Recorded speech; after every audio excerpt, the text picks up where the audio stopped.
안녕하세요. 신명남, 신명기를 읽어주는 남자. 오늘은 신명기 28장, 29장, 30장에 대해서 좀 살펴보겠습니다. 지난 시간에 했던 걸 잠깐 요약을 해보면은 5장부터 26장까지는 확대된 십계명이라 그랬죠. 그래서 26장에서는 이제 십자가 모양, 여러분 기억나시죠? 첫 번째는 가나안 땅에 들어가서 처음 얻은 그런 소출, 그 만물, 처음 첫 열매를 하나님 앞에 드리는 거에 대해서 수직적으로 하나님 앞에 감사해라. 그 다음에 두 번째는 3년에 한 번씩 드리는 또 11조가 있는데 이때는 뭐 11조가 두 번 드리는 거게 되겠죠. 자, 어쨌든 그 11조 3년에 한 번 드리는 11조를 통해서 당시의 사회적인 약자, 레위인들, 또 고아와 객과 과부, 그들에게 긍휼을 베풀어라. 그러니까 이제 마지막 25장 26장에서 강조하는 게 뭐예요? 탐심을 품지 말라. 그렇죠? 제10계명과 연관되는 거죠. 그럼 탐심을 제거하는 방법이 뭐라는 거예요? 긍휼을 베푸는 거죠. 자비를 베푸는 거죠. 바로 그런 탐심을 제거할 수 있는 방법이 뭐냐? 베푸는 거라는 거죠. 자, 그리고 이제 27장에서 영적인 이벤트를 이제 하는 거죠. 다시 말해서 그 돌을 세워갖고 에발산에다가 석회를 바르고 지금까지 말했던 모든 명령들을 기록해라. 다시 말해서 지금까지 너희들에게 하나님께서 은혜로 베푸신 은혜의 기념비를 세워라 라는 거죠. 그리고 그 세겜 땅에 에발산과 그리심산을 이제 가운데 두고 그 가운데에 세겜 땅이 있는데 골짜기에 거기서 6지파는 에발산에다가 또 6지파는 그리심산에 두고 다시 언약을 들어가서 차지한 그 땅에서 다시 갱신해라. 이런 내용들을 다루고 있습니다. 자, 그 다음에 이제 오늘 본격적으로 28장, 29장, 30장으로 가려고 하는데요. 자, 여러분 여기 한번 보시죠. 제가 누누이 얘기했지만 5장부터 28장까지는 현재의 순종이고, 그리고 29장부터 32장까지는 미래의 언약이다.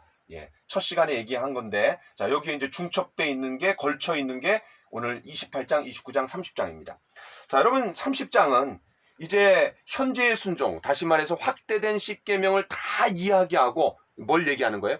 복과 저주에 대해서 얘기해요. 어떻게 하면은 복을 받고 어떻게 하면은 저주를 받는다. 다시 말해서 순종하면 복을 받고 불순종하면 저주를 받는다. 그런데 여러분 오해하시면 안 됩니다. 그러면은 이 신명기 28장은 이제 현재의 순종, 다시 말해서 십계명을 확대한 법을 마무리하면서 축복을 받는 비법을 전수하는구나. 아닙니다. 이미 이스라엘 백성들은 축복을 받은 거죠. 하나님의 은혜를 듬뿍 받았죠. 왜? 하나님께서 선택하셨고 거룩하게 하셨고 그리고 조상들에게 약속하신 땅을 주실 거잖아요. 이미 하나님께서 은혜로 주셨어요. 그런데 그 은혜로 주신 축복들을 어떻게 그 땅에 가서 실제로 살아내느냐, 이것을 말하는 거지 축복을 얻어낼 수 있는 비법 전수 이런 게 아닙니다. 자, 또 하나는 우리가 이제 신명기 28장 그냥 쭉 읽으면 되는데 좀 상당히 길어요. 어떻게 하면 복이고 어떻게 하면 저주다. 그런데 복에 대한 거는 14절이고 저주에 대한 거는 상대적으로 굉장히 길어요. 좀 부담이 될 수 있죠. 그런데 이제 이런 측면에서 생각해 보면 좋을 것 같아요. 예수님께서 좁은 길로 가라. 넓은 길로 가지 말고 좁은 길로 가라. 그러니까 복은 작고 이렇게 되게 잘못하면 저주가 이렇게 많은데 여러분 이제 그거를 좀 연상하시면 좋을 것 같고, 또 하나는 이미 신명기 28장에서 앞으로 이스라엘 백성들의 미래가 예고되고 있는 것 같아요. 다시 말해서 하나님이 장차 이스라엘 백성들의 미래가 어떻게 될지 가나안 땅에 들어가갖고 불순종하고 심판받고 저주받고 나라가 쪼개지고 또 나라를 잃고 포로로 잡혀가 이걸 다 아시는 것 같아요. 마치 이런 거랑 같아요. 하나님께서 열왕기상 열왕기 하에 이스라엘 백성들의 나라가 쪼개지고 나라가 망하고 포로로 잡혀가고 이런 것들이 다 담겨 있는데 그거를 다 알고 있는 거를 전제로 해서 쓰고 있는 것 같아요. 그렇죠? 그래서 여러분 이거 읽으실 때 하나님께서 이미 이스라엘의 미래를 다 알고 계시는구나. 이렇게 이제 보시면서 성경을 읽으시면 좋을 것 같아요. 자, 그 다음에 29장으로 가보겠습니다. 29장이 상당히 중요합니다. 왜냐하면 29장 1절. 자, 29장은 뭐를 다루고 있냐면 모압 언약이라는 거죠. 이거 중요해요. 모압 언약. 자, 이스라엘 백성들이 자, 여기 이제 시내산이에요. 시내산. 여기가 이제 홍해바다죠. 홍해바다. 자, 그 다음에 이 이스라엘 백성들이 홍해바다를 건너서 이렇게 와갖고 시내산에서 여기서 뭐래요? 예, 시내산 언약을 맺죠. 시내산 언약. 거기서 이제 십계명을 받는 거죠.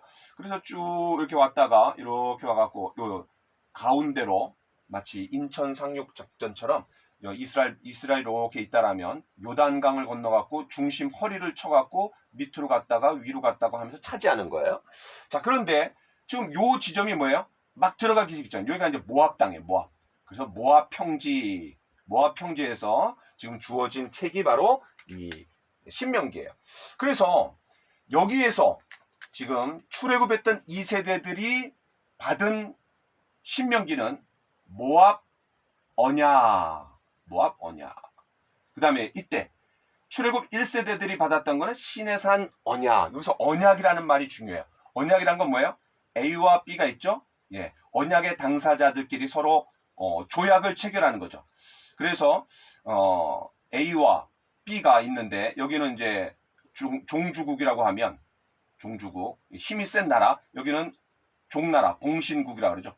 예, 봉신국. 그래서 A와 B가 서로 조약을 체결해요. 조약. 그러면은 B가 A한테 어떻게 해야 돼요? 예, 조공을 갖다 바치는 거죠. 예, 조공을 갖다 바치고 A는 그것을 받고 A는 조약을 체결하면서 B한테 뭐를 줘요? 토지를 주는 거죠. 땅을 주는 거죠. 그럼 거기서 소출을 가지고 이제 조공을 갖다 바치는 거죠. 이런 게 그 당시에 고대 근동에서 이 성경이 쓰여지던 당시에 많이 행해졌던 그런 어떤 관례였어요. 그 외교 관례야. 그 외교 관례를 그대로 가져와 갖고 이스라엘 백성들이 이해하기 쉬운 그런 테두리 안에서 이제 신명기가 주어진 거죠. 또 출애굽기가 주어진 거죠. 그러니까 여러분들이 요 내용을 잘 알아야지 요 모압 언약의 의미를 좀 더 깊이 또 자세하게 알 수 있어요. 자, 그러면 29장 1절. 호렙에서 이스라엘 자손과 세우신 언약 외에, 호렙이 어디예요? 시내산이에요. 그러니까 호렙산, 시내산 다 똑같은 산이에요. 자, 요거를 말하는 거죠. 그거 외에 여호와께서 모세에게 명령하여 모압 땅에서 그들과 세우신 언약의 말씀은 이러하니라. 자, 뭐예요? 여기서 모압 언약이라는 모압 언약. 출애굽 2세대들에게. 그런데 그 모압 언약의 근거가 뭐예요? 왜 그 언약을 지켜야 되는 거예요? 자, 2절. 하나님께서 이스라엘 백성들에게 애굽 땅에서 행하신 놀라운 기적이 있어요. 애굽을 10가지 장으로 때리시고, 그리고 구약 성경의 가장 큰 기적, 홍해 바다를 가르신 거. 이런 것들을 얘기해요. 자, 두 번째는 뭐예요? 5절부터 보니까 40년 동안 광야를 지나는 과정에서 하나님이 보호해 주시고 지켜 주시고, 그리고 그들이 전혀 부족함이 없었다. 두 번째는 광야 40년 생활을 말해요. 자, 그런데 그 광야 40년 생활 중에 또 한 가지를 얘기해요. 굉장히 중요해요. 자, 여러분 7절, 8절, 9절에 보면 7절, 8절에 보면 여러분 뭐예요? 이스라엘 백성들이 이제 여기서 이제 쭉 오는데 요 지점까지 와갖고 누구를 싸워서 이기냐면은 바산 왕 옥, 아모리 왕 시혼을 싸워서 이겨요. 그러므로 말미암아 여기가 이제 요단강이 돼. 요단 동편, 여기는 서편. 요단 동편의 땅을 확보해요. 차지해요. 그래서 거기를 차지해서 들어가서 여기에 거주하는 세 족속이 누구죠? 루벤 지파, 갓 지파, 므낫세 반 지파. 므낫세가 한쪽 반은 이쪽에 있고 한쪽 반은 이쪽에 차지했어요. 그래서 그들이 요단 동편의 요 지역을 차지해 갖고 이스라엘 땅이 돼요. 자, 그런 내용을 지금 얘기하는 거예요. 그러니까 세 가지. 첫 번째는 뭐예요? 애굽 땅에서 하나님이 이루신 놀라운 기적. 또 두 번째는 광야 40년 동안 하나님이 인도해 주시고 지켜주신 것. 그 다음에 그 과정에서 특별히 기억해야 할 만한 큰 승리가 뭐냐면 그 바산 왕 옥, 또 아모리 왕 시온을 싸워서 이긴 것. 물론 이제 여기서는 헤스본이라 했는데 아모리 지역의 가장 대표적인 성읍이 헤스본이에요. 자, 요 배경이 뭐냐면 민수기 21장 그 놋뱀 사건 이후에 바로 나와요. 여러분 그거 참고하시면 되고, 그리고 이제 21장 이후에 22, 23, 24장이 그 모압의 발락과 발람 그 관계를 여러분 참고하시면 좋을 것 같아요. 자, 요 세 가지를 토대로 해서 하나님 말씀을 지키라는 거죠. 이걸 이제 신약적으로 얘기하면 예수님께서 십자가에서 우리를 통해 이루신 놀라운 언약, 피의 언약의 근거에서, 예수님의 구원의 은혜의 근거에서 하나님의 뜻대로 살아라, 성경 말씀의 뜻대로 살아라, 순종하며 살아라, 이렇게 얘기하는 거랑 똑같은 거죠. 자, 그런 세 가지 언약을 지켜야 되는 근거를 얘기했고, 자, 10절부터 자, 13절까지 이거 중요합니다. 오늘이라는 단어가 중요해요. 무슨 말이에요? 지금 이스라엘 백성들이 A는 누구예요? 하나님이에요. B는 이스라엘 백성들이에요. 이제 서로 언약을 맺고 있는데 언약의 당사자. 자, 언약의 당사자 누구예요? B죠. 그럼 B가 누구예요? 오늘 너희 곧 너희의 수령과 너희의 지파와 너희의 장로들과 너희의 지도자와 이스라엘 모든 남자와 너희의 유아들과 너희 아내와 및 진중에 있는 객과 너희를 위하여 나무를 패는 자, 물 깃는 자까지 다 너희. 야, 그러니까 굉장히 포괄적이죠. 높은 사람부터 저 밑에 있는 사람까지, 심지어 뭐라고 예를 들었어요? 예, 물 깃는 자, 나무를 패는 자까지 깡그리다. 바로 B, 언약의 당사자라는 거예요. 그래서 12절, 내 하나님 여호와의 언약에 참여하여, 언약에 지금 참여하고 있는 당사자들을 얘기해요. 자, 그 다음에 14절, 내가 이 언약과 맹세를 너희에게만 세우는 것이 아니라. 굉장히 중요하죠. 무슨 말이에요? 지금 현 세대뿐만 아니라 다음 세대, 미래 세대까지도 지금 아우르는 언약이에요. 자, 더 나아가서는 여러분 22절 보세요. 너희 뒤에 일어나는 너희의 자손과 멀리서 오는 객이. 야, 그러니까 더 미래의 세대까지 확대되는 거예요. 그러니까 이 모압 언약을 지키는 그런 당사자들이 현재 있는 사람들, 그리고 다음 세대, 그 다음에 더 다음 미래 세대까지 아우르고 있는 것을 우리가 지금 살펴볼 수 있는 것 같아요. 자, 여러분 그런 내용으로 쭉 보시면 이해할 수가 있고. 자, 그런데 이제 22절부터 28절까지 여기 재밌는 게 나와요. 질문과 답이 나와요. 자, 어떤 질문이냐? 후대에 있는 사람들이 이제 결국 이스라엘 백성들이 망하잖아요. 하나님 그거 다 알고 계셨다 그랬잖아요. 그런데 망해갖고 온 땅이 재앙과 그 다음에 질병과 또 땅이 그냥 황무해졌을 때 마치 소돔과 고모라 땅과 같음을 보고, 그런 후대의 사람들이, 심지어는 열방에 있는 많은 나라 사람들이 또 객들이 지나가면서 이 땅에 왜 이렇게 된 거야? 이게 과거에 하나님이 선택하시고 놀라운 구원을 이루시고 이 땅을 줬다고 하는데 결국 왜 이렇게 된 거야? 라고 질문할 때, 자, 24절, 여러 나라 사람들도 묻기를, 여기서 묻기를이 중요한 단어예요. 여호와께서 어찌하여 이 땅에 이같이 행하셨느냐? 이같이 크고 맹렬하게 노하심은 무슨 뜻이냐? 질문을 하는 거죠.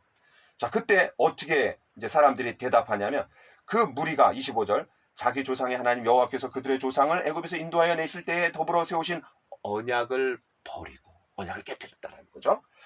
가서 자기들이 알지도 못하고 여호와께서 그들에게 주시지도 아니한 다른 신들을 따라가서 그들을 섬기고 절한 까닭이라 우상 숭배했기 때문에 지금 이 꼴 났다라는 거예요. 자, 그래서 28절, 27절, 이러므로 여호와께서 이 땅에 진노하사 이 책에 기록된 모든 저주대로 재앙을 내리시고 여호와께서 또 진노와 격분과 크게 통한하심으로 그들을 이 땅에서 뽑아내사 다른 나라에 내던지심이 오늘과 같다 하리라. 이렇게 이제 질문에 대해서 답변을 하는 거예요. 얼마나 참 비통한 그런 상황이잖아요.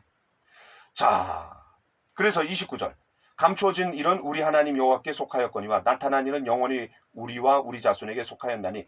미래에 감추어진 거는 하나님의 소관이고 지금 현재 이렇게 일어나는 거는 책임 소재를 분명히 하자는 거죠. 자, 우리가 잘못한 일이다. 자, 그럼 어떻게 해요? 이렇게 망하고 끝나는 거예요? 이렇게 비참하게 다른 사람들이 손가락질하고 비난하고 비아냥거리고 비웃고 이렇게 이 꼴 나는 게 하나님이 선택하신 백성의 말로예요? 아니죠.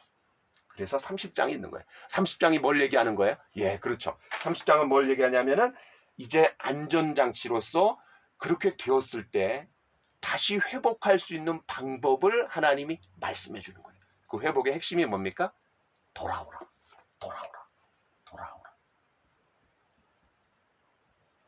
이 돌아오라라는 단어가 30장의 키워드입니다.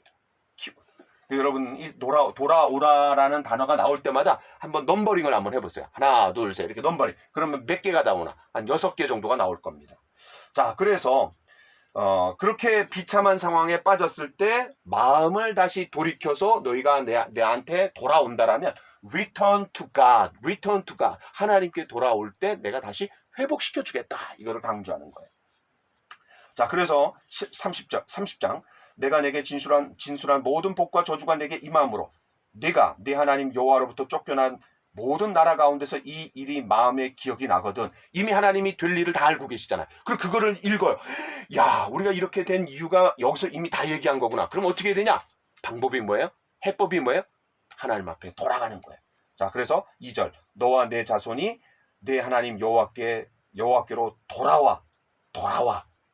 또 3절에서도 마음을 돌이키시고 너를 긍휼히, 이제 너희가 돌이키면 하나님도 그 마음을 돌이키셔갖고 너희를 그 땅으로 돌아오게 해주시겠다, 이렇게 얘기하는 거예요.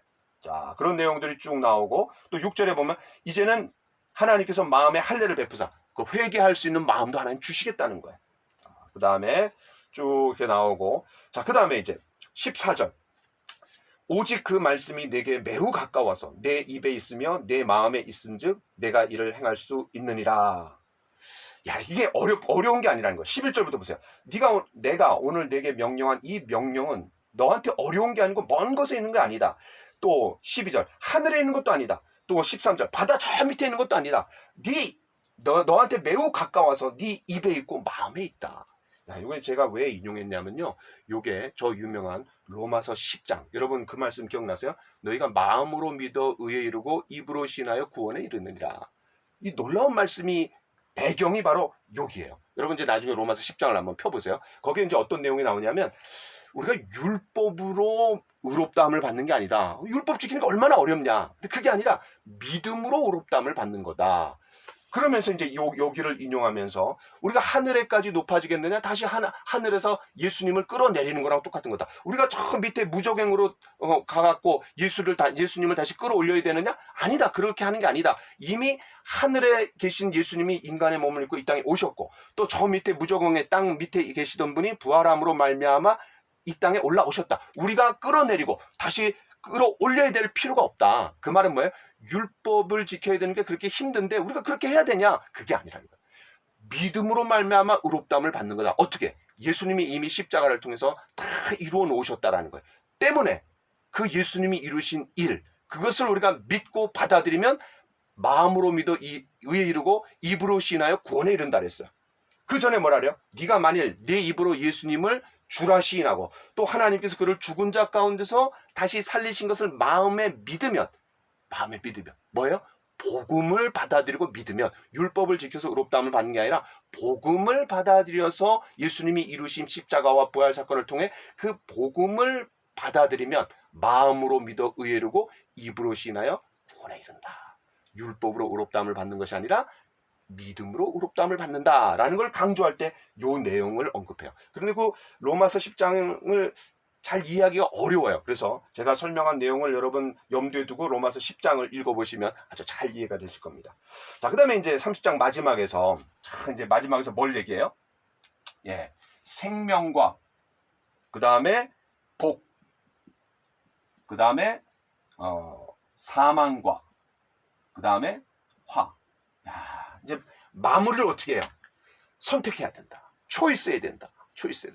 그래서 이제 생명과 복을 선택할 거냐, 아니면 사망과 화를 선택할 거냐, 너희들 앞에 내가 뒀다, 이렇게 얘기해요. 그 돌아와라. 자, 그 다음에 19절. 내가 오늘 하늘과 땅을 불러 너희에게 증거를 삼노라. 내가 생명과 사망과 복과 저주를 내 앞에 두었은즉 너와 내 자손이 살기 위하여 생명을 택하고 내 하나님 여호와를 사랑하고 그의 말씀을 청종하고 그를 의지하라.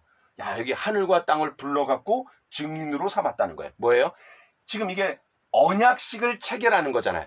지금까지 말한 모든 내용들이 언약의 내용이고, 그 언약의 내용을 어겼을 때의 페널티를 아주 강하게 얘기했잖아요. 복과 저주에서 또 저주가 더 많다 그랬잖아요. 그렇죠? 우리가 이제 어떤 그 계약을 체결할 때 이 계약의 내용이 이런 겁니다. 그러나 이 계약을 깼을 때는 이런 페널티가 있습니다. 라고 얘기하는 것을 염두에 두면 더 잘 이해하실 거예요. 자, 그래서 마지막에 어떻게 하라는 거예요? 자, 이런 두 가지 선택 사항이 있는데 어떻게 할 거냐?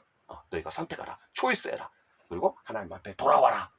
그 이제 나중에 문제가 됐을 때, 자, 여러분, 그래서 이렇게 마무리하고 있는 것이 이제 30장이라고 여러분 보시면 좋을 것 같습니다. 자, 여기까지 하도록 하겠습니다. 고맙습니다.